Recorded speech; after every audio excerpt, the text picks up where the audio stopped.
शादियों का हाल बेहाल है। दिल्ली में एक हस्बैंड ने बच्चों के सामने बेलन से पीट पीट कर वाइफ को मार डाला। उसे अपनी वाइफ पर शक था कि उसका किसी और से अफेयर है।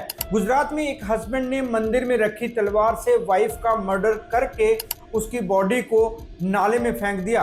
दोनों की आपस में बनती नहीं थी, इसलिए उसने उस रिश्ते से छुटकारा पाने का ये तरीका निकाला। उदयपुर में एक हस्बैंड को अपनी वाइफ के कैरेक्टर पर शक था, इसलिए उसने उसका मर्डर कर दिया। महाराष्ट्र के वसई में भी ऐसे ही शक में वाइफ का मर्डर करके उसकी बॉडी को फ्रिज में छिपा दिया। कानपुर में दहेज कम मिलने के कारण ईंट से वाइफ का मर्डर कर दिया। पार्टनर का मर्डर करने में पत्नियां भी पीछे नहीं हैं। सोनम ने किस तरह से राजा रघुवंशी का मर्डर किया, ये आप सब जानते ही हैं। जबलपुर में एक वाइफ ने पहले हस्बैंड को शराब पिलाई ताकि उसे होश न रहे, फिर पत्थर मारकर उसका मर्डर कर दिया। यूपी में एक वाइफ ने अपने प्रेमी के साथ मिलकर गला घोंटकर हस्बैंड का मर्डर किया। जयपुर में भी एक वाइफ और उसके बॉयफ्रेंड ने पहले हस्बैंड को लोहे की रॉड से पीटा और फिर गला दबाकर मार दिया। हाल ही की एक घटना में दिल्ली की एक वाइफ ने अपने पति के कजन के साथ मिलकर पहले पति को नींद की गोलियां खिलाई। गोलियों से उसकी मौत नहीं हुई तो उसे करंट लगाकर मार डाला। ये मुट्ठी भर घटनाएं हैं जो 2024-25 की हैं। ऐसी घटनाएं हमारे समाज में लगातार बढ़ रही हैं। मतलब आजकल लोग खराब शादी से छुटकारा पाने के लिए पार्टनर को मार ही डालते हैं। इसमें सबसे ज्यादा सफर करते हैं ऐसे कपल्स के बच्चे। एक पेरेंट्स रहा नहीं और दूसरा जेल में होता है तो वो अनाथ हो जाते हैं। ये भी सच है कि आजकल शादी को बचाने की कोशिश ही नहीं की जाती। छोटी मोटी बातों पर तलाक हो जाते हैं। एक रिपोर्ट के मुताबिक हमारे देश में पिछले 10 सालों में तलाक के मामले 150 से लेकर 350% तक इंक्रीज हुए हैं और उस कंडीशन में भी सबसे ज़्यादा बच्चे ही पिसते हैं।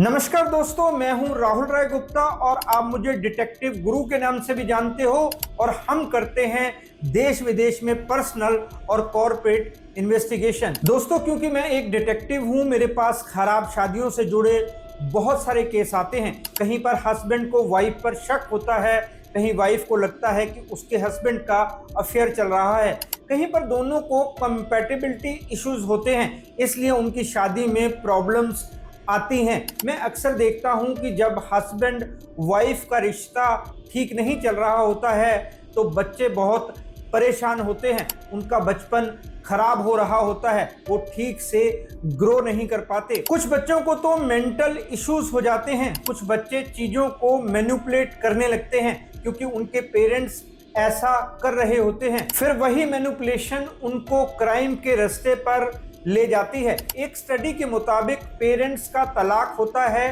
तो बच्चों में डिप्रेशन की संभावना 3.5 गुना बढ़ जाती है। कुछ स्टडीज बताती हैं कि शार्प माइंड वाले बच्चे भी पेरेंट्स के तलाक के बाद एग्जाम में फेल हो जाते हैं या बहुत कम नंबर लाते हैं। जिन बच्चों ने छोटी उम्र में ही पेरेंट्स का तलाक देखा होता है, बड़े होकर उनको ज़्यादा मानसिक और शारीरिक बीमारियों का सामना करना पड़ता है। इस वीडियो में हम बात करेंगे कि इस सिचुएशन से बचने के लिए पेरेंट्स को क्या करना चाहिए। कपल्स को पेरेंट्स बनने से पहले क्या मेक श्योर करना चाहिए ताकि उनके बच्चों को सफ़र ना करना पड़े। मैरिड कपल्स के सामने पेश कर रहा हूँ 5 सवाल जो पेरेंट्स बनने से रिलेटेड हैं। मैं कुछ ऐसे टिप्स भी बताऊंगा जो मैरिड कपल्स को पेरेंट्स बनने से पहले अपनाने चाहिए। तो चलिए शुरू करते हैं।